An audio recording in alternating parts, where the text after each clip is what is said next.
Yo, what's up, guys? As you see, there's no CPU cooler on my CPU. Let's start. I know, this is a very fast start. Digging right in. Let's start with the CPU cooler we've chosen. This is the Arctic 33 Freezer. No, Arctic Freezer 33 Esports 1, I believe. It's a big tower CPU cooler. But we're going to install this here. Okay. And, well, the screws it came with didn't really work. So I'm going to incorporate my old cooler, the NZXT M22. Actually, that's a better cooler than this, I know, but I'm using it for another project you will see in a future video. Or actually, I'm going to upload them at the same time because I'm filming them on the same day. Yeah. Maybe. I don't know. But I'm going to put this on my old one. But I'm going to incorporate two ideas from both manufacturers into one in this computer. I know it is very, what's the word? I don't know. It's just poorly done. Anyway, so here we have the 4 standoffs of the old cooler. The new one will just sit right there on the AM4 mounts, right there. Okay, it just sits right on top of the CPU like normal. And I have the rest of the hardware in this little sandwich bag that we will be using, okay? But first we need thermal paste. That is quite important when building a PC.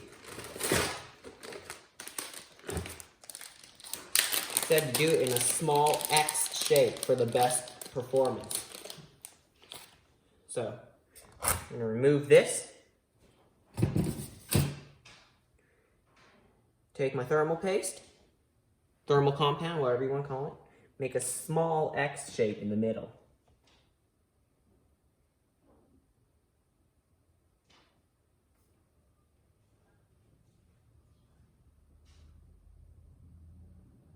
Just about that much. Yeah, I read that on a website, so don't take me for credit.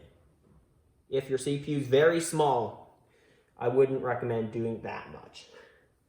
So now I'm going to cut the seam here because I have to check the manual. So I will be back in just exactly 1 second. All right, guys, I read the manual and says that it wants to be this way. And once you have it like that, you put one washer on top of the standoff and then bolt it down with the screw, okay? So I'm gonna do that.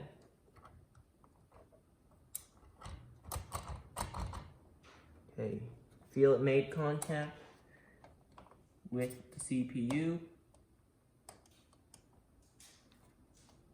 Yes, it has.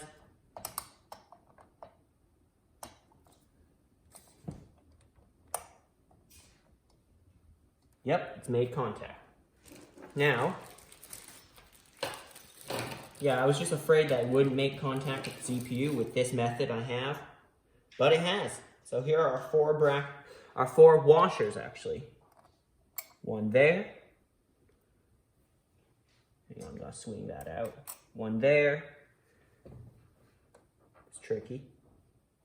One here, and finally, one here. Perfect. Now, we are going to take the 4 screws, thumb screws, and bolt them on. I'm actually going to use a screwdriver for that.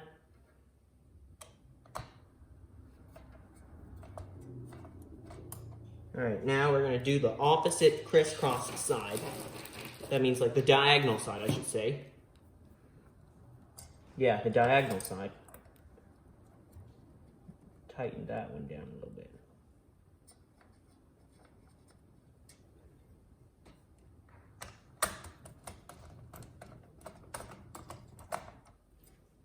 Do a little more on this side.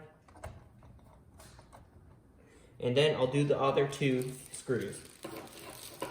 Oh, this is such a poorly done job because I don't have the correct screws. But, hey, it works. And don't complain if it works. If it cools your CPU and brings it into those negative degrees Celsius, I'm good. Yes, we measure. Shoot, I dropped it.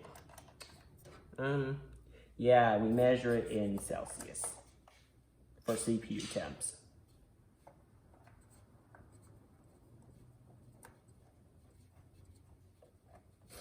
Okay, now I'm just going to do a time lapse of myself tightening those up.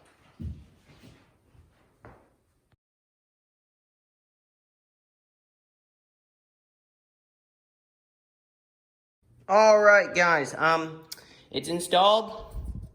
Doesn't wiggle that much, so that means it is making contact with the CPU. Yeah, those are kind of bending, but that's okay.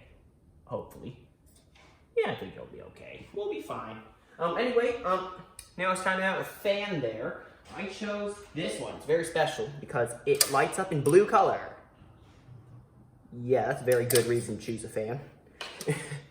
Well, yeah, I just got this. It lights up in blue. It's cool, so we're going to use it. So just swing those over. It'll latch on to the fan. Oh, wait, wrong way. The wire is in the wrong place.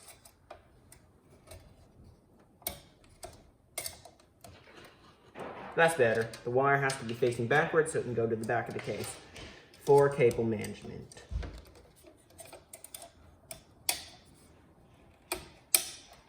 Those will just latch on to the screw holes that it should be if it's mounted to a case. Good. Now we have our CPU cooler mounted. I'm proud, sort of, mostly actually, because I didn't think I would be able to mount it with an NZXT bracket. So there you go. You really don't need a stock bracket. So if you can do it, do it. Unless it's dangerous to the computer or yourself. But this is not dangerous to any of them, hopefully.